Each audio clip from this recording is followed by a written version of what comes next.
Thank you for letting me into your lair. I'm a mere popular historian among people far more credentialed than I, so I appreciate you letting me into this elite lair here. Also, as Bruce mentioned, I'm a Seattleite. I don't think we've seen a day above 53 in the last 6 months, so I'm having a little bit of a transition probably here today.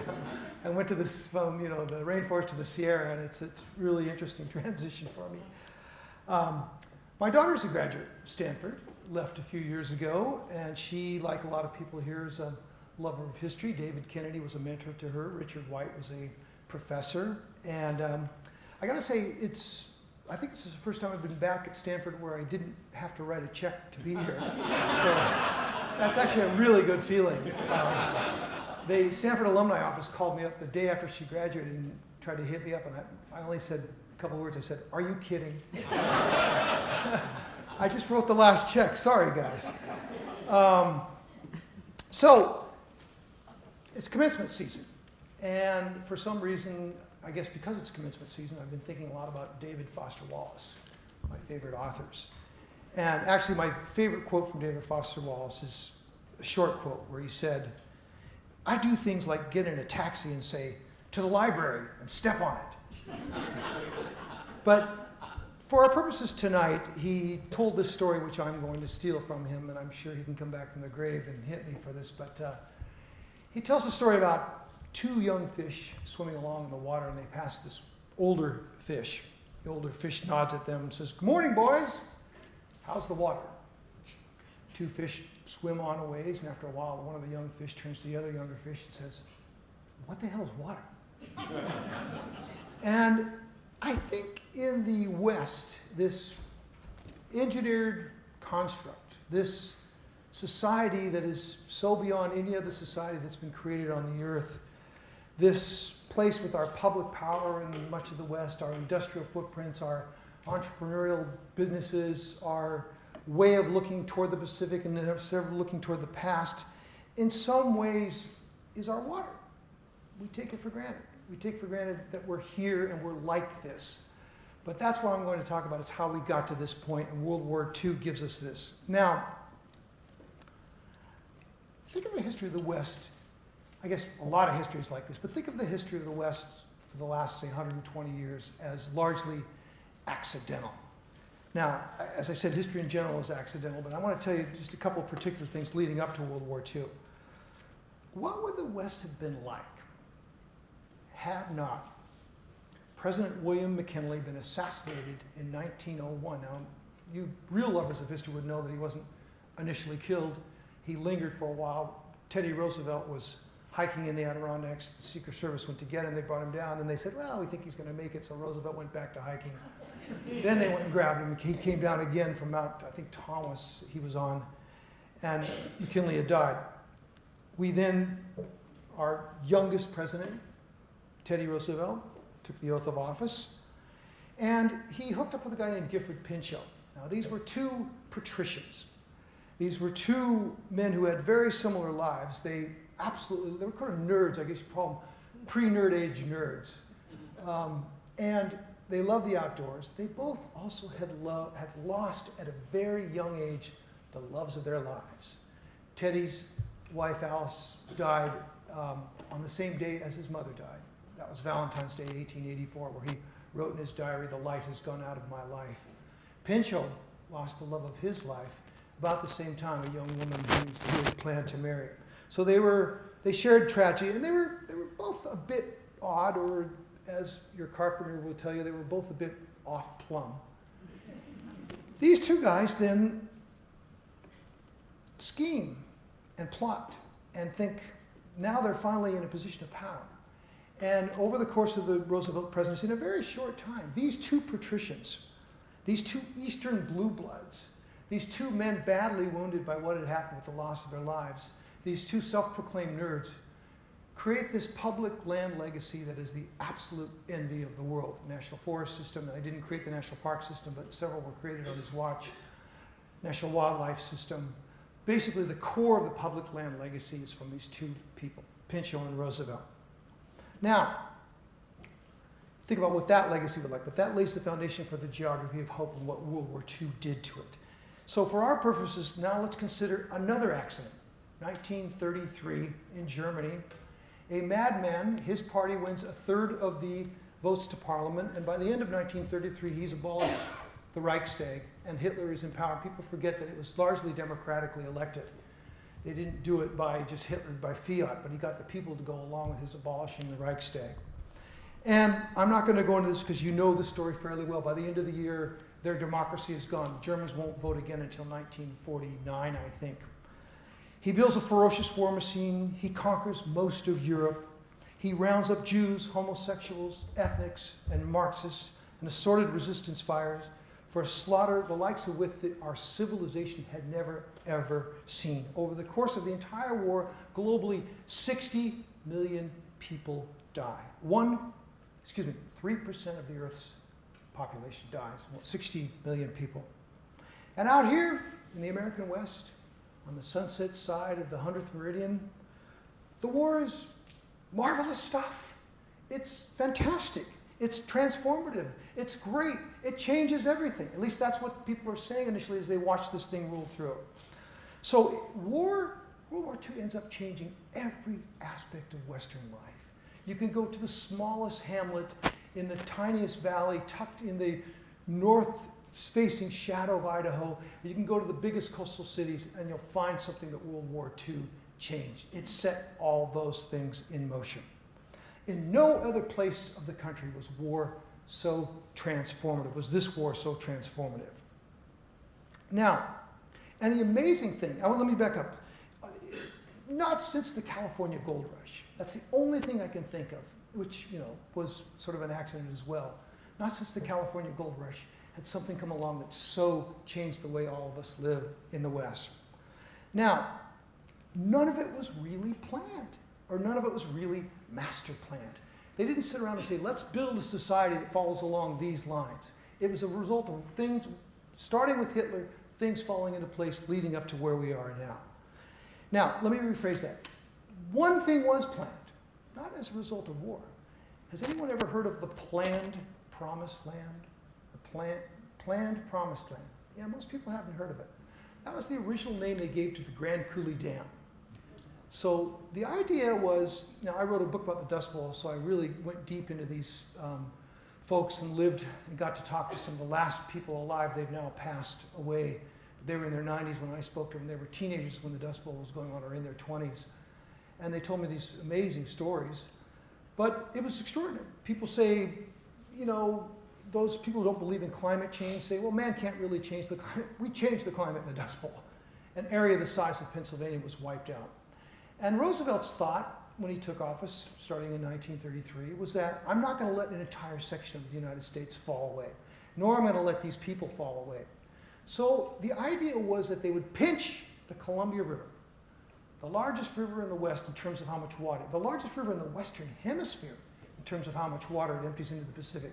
Pinch it, back it up, use that power, and resettle all those people from Oklahoma, Kansas, Texas Panhandle, all those people who had been pushed out by the Dust Bowl would resettle in eastern Washington state in what was called the Planned Promised Land. They would give these people priority to the acreage of eastern Washington. They would use that cheap power, they would use that irrigation, and they would start fresh. So here's a river that drains an area the size of France, and every droplet was going to be put to work. Now, Woody Guthrie, that socialist banjo plucker, was hired for, I think, $22 to write some songs for the Bonneville Power Commission for the Grand Coulee. One of the songs he wrote, the lyric was, "Your power is turning our darkness to dawn, so roll on, Columbia, roll on." And so it was. There would be power for the poor. There would be land for the poor. Sage land and greasewood, all this would be converted for those exodusters, as they call themselves. It would be Eden. That was the planned promised land. That was utopia in the Scablands. That was the thing they planned. That was the government project. Well, of course, it didn't work out that way. Construction started on the Grand Coulee in 1933. It would eventually become the largest concrete structure the world had ever seen. The Grand Coulee opened on June 1st, 1942, barely 6 months into the declaration of war. And a boom town formed around a dogleg of the Columbia River in eastern Washington State, where the Columbia pushes west. It comes down and then it goes west. This was a secret town built overnight of 100,000 people in the area that was supposed to be the planned promised land. 100,000 people. And one historian found this little bit of doggerel written onto a bathroom wall. "Come on, you Okies, let's take Japan. We took on California and never lost a man." So it was a secret. This boomtown was all working in the planned promised land on a secret. And then on August 6th, 1945, there appeared 4-inch type in the local newspaper with this headline, lots of exclamation points. "It's atomic bombs!" The secret was out. This boomtown, this thrown together hive of wartime industry spread over 200,000 acres of federal land, had been producing plutonium to build the world's most awful weapon. The planned promised land, it was a bust. Never came together as imagined. Never happened to this day as imagined. The number of acres irrigated by the Grand Coulee is not even close to what was envisioned in Roosevelt's plan of this great place where people could relocate. A lot of people from Oklahoma did come to central Washington. They ended up working in the plant somewhere. But instead, this river of the West, the river that empties more water in the Pacific, as I said, was put to use, ending an awful war, but yet opening an ever more awful era, the atomic era. A terrible beauty had been born, to quote my fellow Irishman, my favorite poet, William Butler Yeats. So, by the way, I should mention that Stanford history professor and Bill Lane fellow, Richard White wrote a really brilliant book about the Columbia River. It was called The Organic Machine, but I guess when you say Richard White wrote a brilliant book, that's somewhat of a redundancy. So, it wasn't just atomic bombs.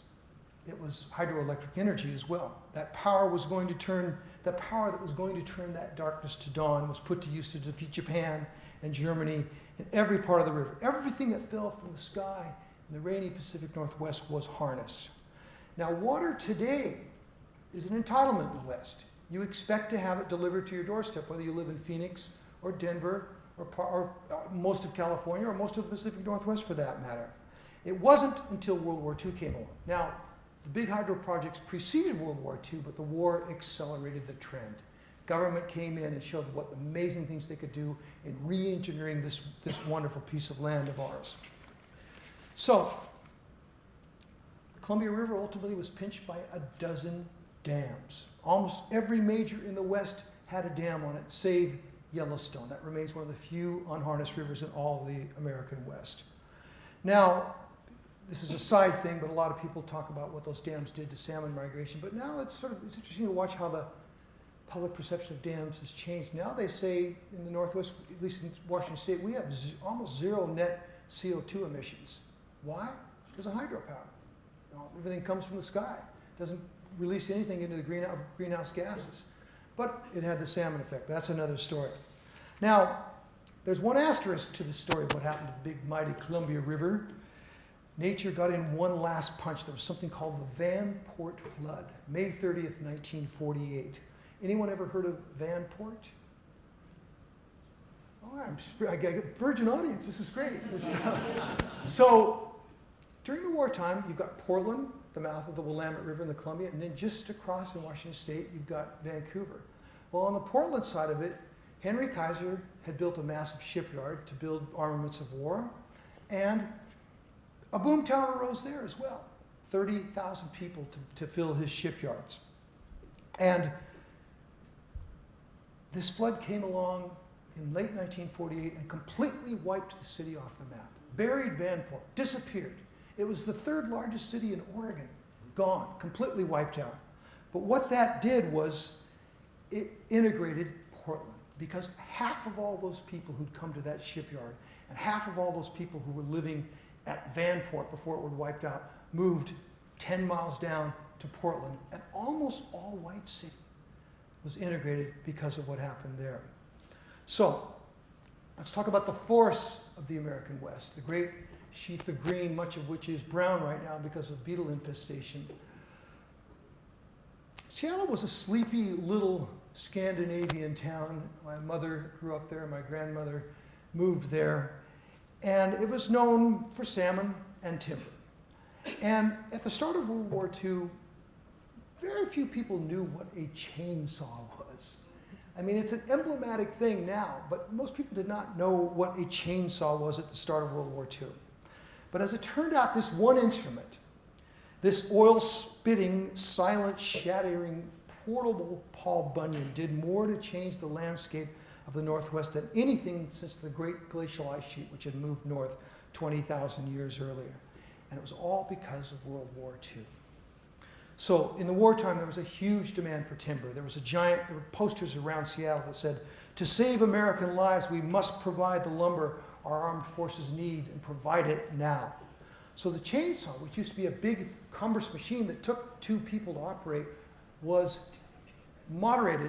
changed into something that was more portable, more resembling the modern machine that we know right now. It became portable. It became something that one man could use. One man could cut a tree in a few hours. In a week, one man could cut maybe 100 trees.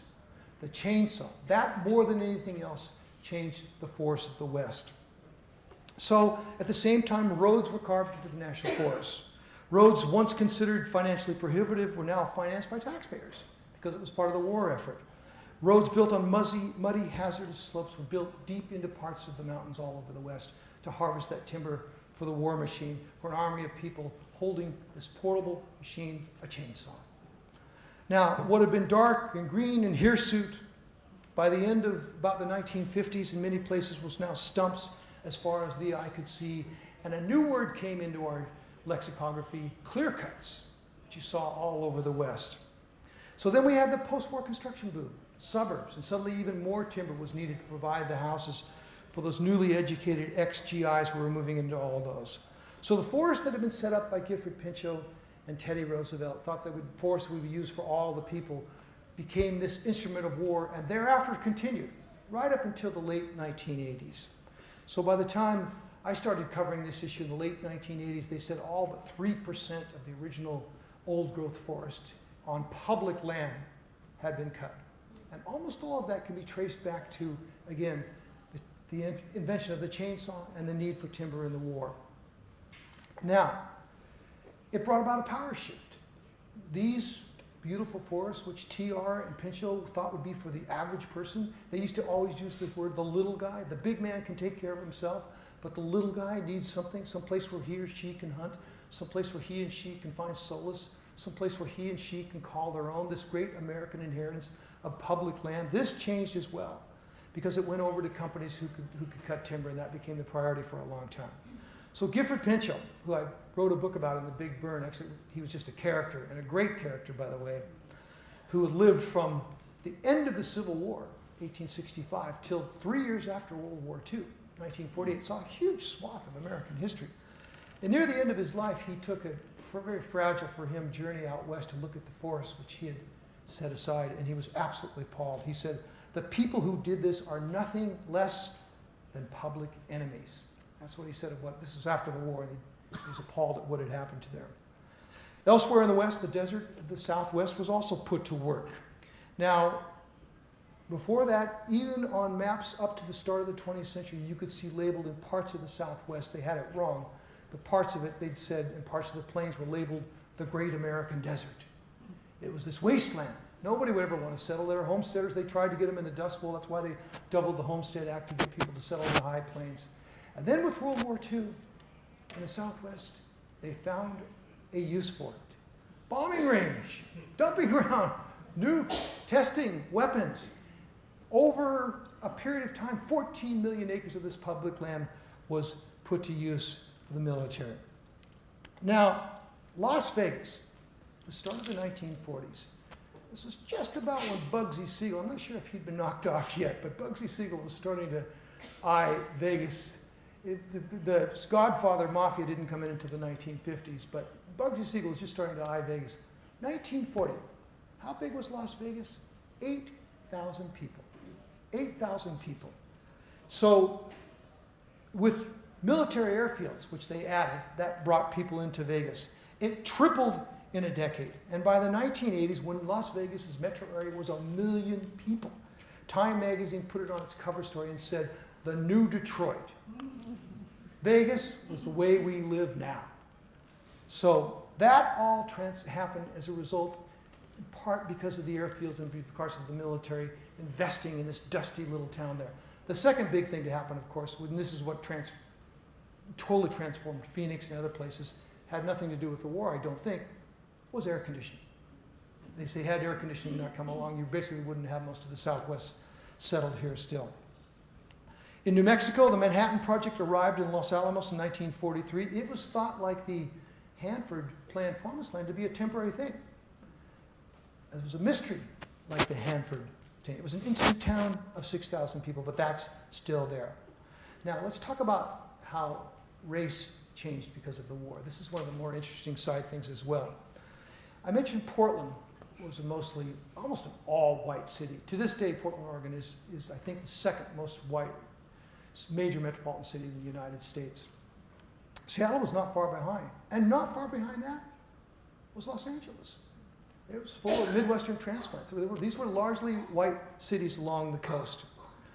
The war changed everything there. So I'll tell you a story. I live in an old farmhouse a block from Lake Washington in Seattle. And on summer days, I'll go lounge on my deck. And every once in a while on a Sunday, I'll hear this drone overhead, this clip of air being chopped, and look up and see a formation of B-17s, the flying fortresses, planes that won the war. They have these reunions where they come and they fly the B-17s, the flying fortress, and it's just kind of cool to look up and think. You know exactly what it's like as they were leaving. My uncle, by the way, was a pilot, and he talked about how they always knew, in some cases, 20% of them were not going to come back on those bombing runs. So the B-17s are what changed Seattle, and ultimately what integrated Seattle. So our topic is how the West changed the war. This is what happened in race relations. Boeing was a relatively sleepy company. It started in a barn down on Lake Union. They built planes of spruce. This is one of the first times we cut national forest land. They built planes of spruce, light spruce, for World War I. And then World War II came along. Totally changed Boeing, totally changed Seattle. This small little family company became one of the biggest engines of the war machine. Almost 7,000 B-17s were built in a few years' time at Boeing's plant number 2 on the Duwamish River. It was churning up 15 of these things a day, 15 planes a day. Now, this required a lot of workers, 35,000 workers churning out the flying fortresses on this little thing. And half of those workers, as you probably know, half of those workers were women. Rosie the Riveter came out of that tradition. And occasionally they say Rosie the Riveter would drop a note into one of the planes, and pilots would sometimes find a little fun note in one of the planes there. But what people don't know, what is less known, is that more often than not, Rosie the Riveter was an African American. B-17s brought blacks to Seattle, just as the shipyards brought blacks to Portland. The same thing happened in Southern California. The black population in Seattle quadrupled during the war years, quadrupled. And actually we got later some of our best music in the jazz scene, and Quincy Jones was born there. All of this sort of came from the African American community that came to Seattle because of the war. In the Great Plains, which I consider part of the West, the only state I don't consider part of the West, and I always get in trouble, is Texas. And I'm sorry, it's not just because they don't have public land or mountains, it's because it has its own history. It's the Lone Star State. I mean, it's its own, it was a republic, et cetera. I'm sorry, I get in arguments with everyone about that. But on the high plains, what happened during the war, there was a huge labor shortage.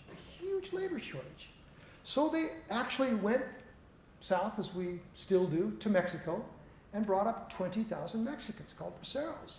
Brought them in here, guaranteed them $10 a day to work the fields. It was one of the other integration things that happened. Women were working the fields as well, but this was appalling to some of the right-thinking people. There was an editorial in the Kansas City Star that said, if this keeps up, we will have to accept the idea that women will supplant men in the fields. Oh, heavens. Now, Native Americans. I wrote a book about Edward Curtis, the shadow catcher. Wonderful individual. He spent his entire life, he thought it would take him 5 years, it ended up consuming his entire life, trying to take pictures of every Native American tribe still living somewhat by the old ways. This utterly consumed him, destroyed him. He lost his copyright to J.P. Morgan. But he pulled off the greatest photographic achievement in history, which was 40,000 pictures on 8x10 glass plates, which he schlepped back to his studio and then reproduced magnificently. It's just an extraordinary achievement. I mean, far more than even had been done in the Civil War. So I spent a lot of time in Indian country when I was researching Curtis, because he spent his entire life in Indian country. And one of the things you realized was shocking to me was when Curtis was researching this, he was trying to take pictures of these Native American rituals, which were being outlawed by the government. So a lot of their religious rituals, whether it was the Blackfeet, whether it was the Hopi with their snake dance, we have a First Amendment, which protects us wonderfully for free speech. It protects us for right of worship, unless you were Native American, which of course most of them weren't citizens till the 1930s. So they actually outlawed many of the religious practices. The other thing they did, they tried to erase the language. And one of the things Edward Curtis did is he went around with his little audio recorder. And people don't realize this is why Curtis was so valuable, was because to this day, we have those audio recordings. He, in many cases, especially in California, got the last individual alive to speak the language. And so when the tribes went with casinos to try to reconstitute themselves, they had Edward Curtis's audio recordings. It was one of the many great achievements that this guy with a 6th grade education probably wouldn't have got into Stanford, but was a really brilliant, brilliant guy. So they tried to erase the language. If you had any means at all and you were Native American, whether you were Crow, whether you were Navajo, or whether you were, no matter where you were from the rainforest, they would send you back to the Carlisle Indian School. And at the Carlisle Indian School, they would try to erase everything that made you an Indian. Now, I'm an Irishman, and the Brits tried to do this for us for 800 years. So I got a little chip on my shoulder about this thing, But this is exactly what we did to the natives. We went and said, don't speak your language. In World War II, we realized that language could be a powerful thing. The Navajo code talkers. Thank God some people still spoke the language. The enemy never figured it out. So it wasn't just the Navajo. They are the ones who, of course, were most famous for that. But the Native Americans finally got a little bit of a niche of appreciation for what they had done because we had preserved, because some of that language had not been entirely erased. Now, I want you to allow me one little personal indulgence when I was talking about race and how Seattle changed and the surge in population. This Irish-American kid from the south side of Chicago was a GI, and he got shipped out to Fort Lewis in Seattle. And there he met a lovely, very intelligent, very well-read young woman. That was my mother and my father. So I owe the world wars and the reunion of the GI coming to Fort Lewis. And that was my personal indulgence, so thank you for allowing me to tell that story. Now, overall, the entire West during the war grew at 3 times the population of the rest of the country. California gained 1 million residents. This was largely a sleepy sleepy state. Not the most populous state by far. They gained 1 million residents between 1940 and 1943. LA gained 10,000 people a month during the war. That was the great churning thing. More federal projects were built in the war in the West than any other place. So by 1944, California aircraft and shipyards employed 500,000 people. You want to talk about a Detroit, it wasn't Vegas, it was Los Angeles. Los Angeles became the second Detroit. It was the second biggest manufacturing center. So, sleepy San Diego, totally transformed. Soggy Seattle and Portland, totally transformed. Most of Southern California, which was mostly white and not a manufacturing base, totally transformed. The West today, and most people don't know this, if you look at the census tracts, is the most urban part of the United States. That is ranked by number of people who live in an urban area, which I think the census counts as 10,000 people. We are the most urban. Upstate New York is far more rural than most of the West, because people do live in population centers. They don't live in little small, 100-acre farms all over. So, sad to say, you can't talk about this transformation. African Americans coming to the coastal cities where none had lived before. Native Americans finally getting their say because the language had not been taken away. You can't talk about this transformation without mentioning the terrible other of an ethnic group that happened during World War II. While one ethnic group, African Americans, flooded in, another, as you know, was forcefully moved out. So not far from those Boeing plants in Seattle, newly employing African Americans and women, a ferry ride away on Bainbridge Island, the first time in the United States we started to forcibly remove American citizens, Japanese Americans, from their homes and put them in internment camps. This is a result of Executive Order 9066, went into effect on February 19th, 1942, and allowed, quote, enemy aliens, which is a very broad term, mostly applied to Japanese nationals. Actually, some Italians were swept up into it as well. My daughter, for her thesis to get out of Stanford, wrote this piece about there was a camp in Missoula, Montana called Campo Missoula, where they put the Italian nationals. Most of them were just sort of vaudeville acts who were stuck in the country when the war broke out. What they said, my daughter read her thesis, was that it was much easier than it was on the Japanese Americans, and people would come from hundreds of miles around to visit on Sunday nights when they opened it for dinner because it was the best food in the Mountain West. They were happy to see it, they're sad to see it go, actually. But as you know, with the Japanese, 120,000 were sent to internment camps for the duration of the war, and 2/3 of them were American citizens. 2/3 of them. It was a great tragedy. It was a huge violation of the Constitution. It still hasn't been completely litigated, by the way, either. It's still, there's case law on that. It's a blight on the record of a president whom I greatly admire. I consider FDR our second best president. Next to President Lincoln, whom Trump said the other day, who knew he was a Republican? And he also said Andrew Jackson could have fixed that thing overnight, and if he just had a chance. If he'd come back from the dead, he just could have fixed it. Of course, Jackson died owning 110 slaves. I think he was the only one of the first 7 presidents who did not release his slaves upon his death. Actually sent bounty hunters out to get them. I think he would have had a little trouble making the deal that Trump envisioned. But I'm distracted there. So let's fast forward, since I just fast forwarded to today, 75 years after United States entry. 75 years. Now, again, I had this Dustbowl epiphany when I was traveling all over the Texas Panhandle and the Oklahoma Panhandle and western Kansas and parts of Colorado and New Mexico that were devastated. I went to these towns where they're just going to leave the map. There's just old people left. They don't even have a restaurant. They don't have a bank. They don't have a school. That's long closed. There's just a handful of elderly people living in these farm towns that no longer have any use.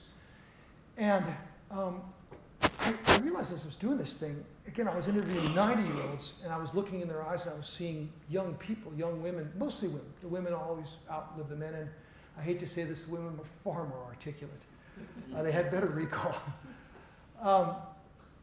That as I was doing this, I realized I was sort of being handed this baton of their story. And this baton, if I dropped it, it would be gone. I was getting the last living link. So the same thing is happening with World War II vets today. God knows, if you have anyone in your family and it's part of your family story, talk to your veterans. Get that story now, because it was 75 years ago. These people are all in their 90s if they're alive. So let's fast forward to this day. What happened to Wallace Stegner's? It was his line, the geography of hope. How did this geography of hope end up? What became of it after it became an engine of war? Well, much of it is with us now in ways that are not so good. I mentioned that mystery town on the Columbia River, Hanford, Washington, that was supposed to be the epicenter of the planned promised land, where the power of the river was harnessed to produce plutonium and not better those lives. It was harnessed to build that awful weapon, the atomic bomb. Hanford today is the most contaminated nuclear site in the United States. They are still cleaning it up, and they will be cleaning it up after everyone in this room is gone. It's going to take forever. So at the end of the Cold War, that site housed 53 million gallons of high-level radioactive waste, 25 million cubic feet of solid radioactive waste, 200 square miles of contaminated groundwater. So we still have huge chunks of land devoted to the land that was sort of drafted, conscripted into the war, 14 million acres in all. I know one of the professors, Professor Farmer, is going to give a talk on this later in the next couple of days.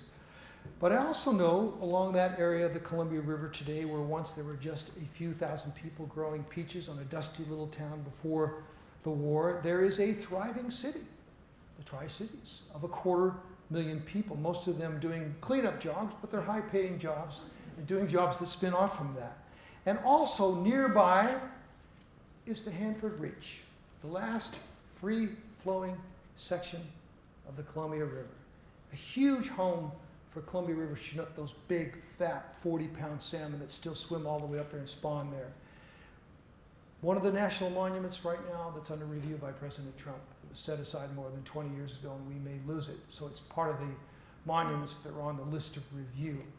But that is due also, I wanted to point that out, it's not just the contamination from the nukes, it's this beautiful free-flowing stretch of the biggest river of the West that still exists side by side. And that really is sort of the way we live. I mean, that's the sort of paradigm of where we are. The modern West is dominated by fast-growing urban areas, by pulse-quickening new cities. And what makes us different than other pulse-quickening new cities is we're surrounded by public land. The land which survived, as I said, its inscription into World War II, the forests which are now largely quiet, they've scaled back the logging vastly from what it was at its peak. Cities that are envied by the rest of the world with their industries, their educated class, their ethnic diversity, their constant flow of newcomers, not necessarily bound to tribe or to tradition. All of that has changed because, in part because of the war, and most of it, I have to say, was because of government, because government was the engine that's got it moving along. So, finally, what would our West be like without World War II? Now, that's a fascinating what if. It's the kind of what if that can occasionally get a historian a free drink at a bar. There's only a handful of things that work for that. But I would say, had we not experienced World War II, my conclusion is, putting aside the atrocities, putting aside the contamination, putting aside the awful things that came from war, I'm certainly not of that, but just looking at war, what happened, what transformed it, we would be today by far a less integrated place. We would be a less entrepreneurial place. We would be a less urban place. We would look a lot more like yesterday country and a lot less like what we certainly are today, which is the American tomorrow.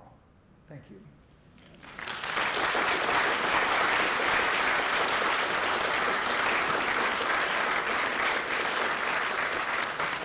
So I guess I've got a few minutes to take some questions, if I can answer them, because I don't have a PhD, I'm a popular historian.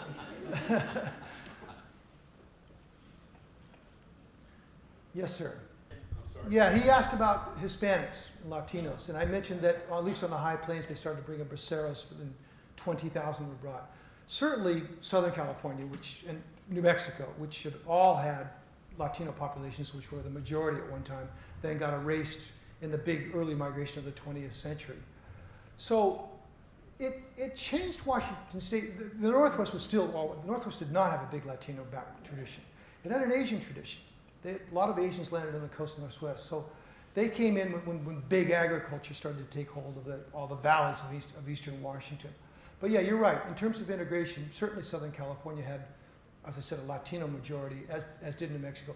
Arizona was a Native American majority. And to this day, there's a reservation, of course, the size of Virginia, which is the Navajo Reservation. There are almost 300,000 Native people. But they didn't, except for in the South, there weren't any cities there. I don't see the war, Vegas perhaps that, with I don't see the war as being that transformative for Latinos, though, in terms of how it changed the mix. Yes? Right. Well, you touched on something really great. Well, let's repeat the question. Okay. I mean, I don't know if I can succinctly repeat the question, but it was about the relationship with the military and whether there, as I read it, as I see it, there's a legacy. She sort of asked, is there a legacy from that? Does it carry over in some of their attitude now in a way yeah, is that okay? So, thank you. That's a very good point. I forgot to mention that. There's a legacy of secrecy. So we built this atomic bomb. Now, the secrecy, of course, there was a reason for that, because we were at war, a global war, and you had to keep it secret. But that carried over into peacetime. So to this day, you have a hell of a time getting information out of the military. I mean, of all the federal agencies, I covered the West for a long time. I traveled 50,000 miles a year. I went everywhere, like the Johnny Cash song. And of all the federal agencies, the ones that were most difficult to get any base information out was the military. I mean, and they were people living in the community. So I think there's a legacy of secrecy that carried over into the laboratories as well, the research. Even though the research, a lot of it is not done for top secret reasons that are going to win the war. I mean, that was the justification. But actually, you gave me the idea just now, as I think about it. It is a legacy of secrecy. Now, interestingly, in the last 20 years, I've seen a greening of the military in a lot of the areas where they live. They've really tried to, they say, wow, we're, by accident, urban areas built up around them, they stayed the way they were. Imagine the Presidio, but 1 million acres. And so they're like, have this responsibility. Well, they've got endangered species that don't live anywhere else. Occasionally tanks go rumbling through there, but they've got these huge swaths of America that are largely intact while urban areas went around them. So there's been a greening going on. I'm sure the brakes are being put on that right now, but as with everything else that moved in one direction. So that's what I see. There was a legacy of secrecy. Yes. Yeah, so he asked about Native Americans, how war shaped their life. Native Americans served, and of course the Navajo, because it was a popular movie and a lot of that's been out. This is interesting. There was sort of a two-step for Native Americans in the 20th century. I'll just give you the real short version, and I only know this from my Edward Curtis research. At the dawn of the 20th century, Native American population was down to 1% of what it had been on contact. That's an estimate, because I'm here among historians, they're going to call me on this. That's an estimate, but they think they lost 99% of their population from contact, 1492, to the dawn of the 20th century. So there were about 300,000, about 300,000. They did a really exhaustive census count at the start of the 20th century. 300,000 Native Americans. That's what drove Edward Curtis.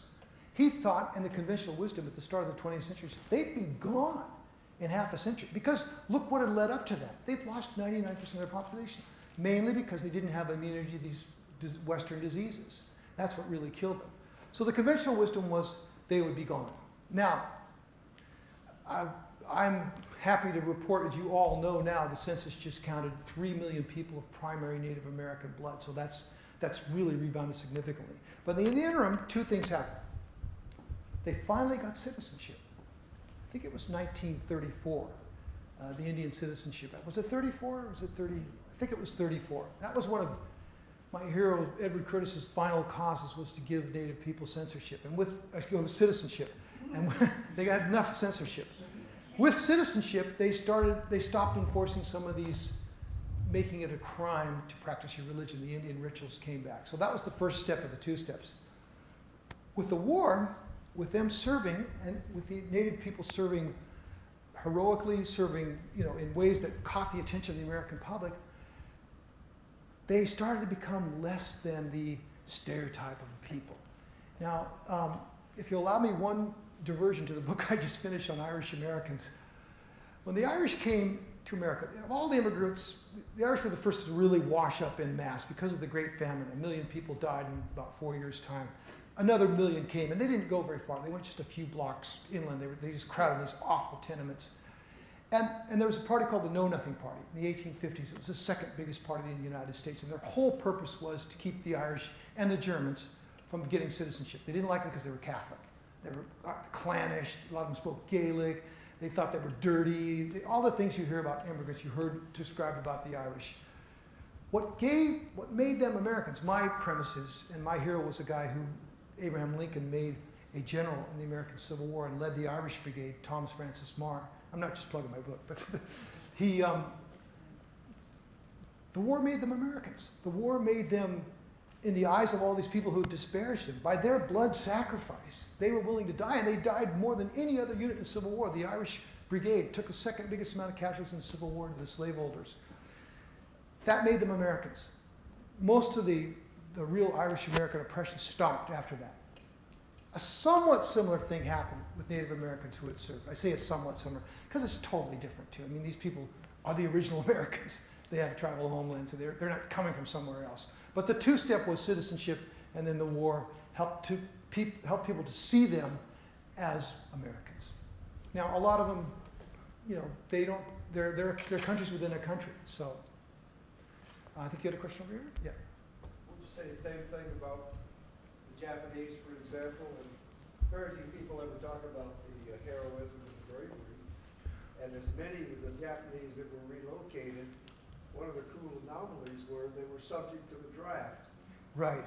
But at the Isn't that same amazing? time, so many young Japanese men volunteered. And in Boeing, for example, or in Douglas, both in the camps near you and in the South, they had volunteers to do the camouflage netting. Absolutely. That they used for Boeing and they used for all the Southern California. And those people were conscripted. They volunteered even though they were living on the forced relocation. Right. But I would say that, and that's absolutely true, and there are a lot of stories like that. But I don't think most Americans saw them as full citizens. They still were, the words they would use against them. Unlike what happened rather quickly with the Irish, and somewhat differently with Native Americans. I think it still took a while for people not to see them because race was the barrier. To me, it's, again, I hope the Supreme Court finally just gets this out of its system. Because it hasn't.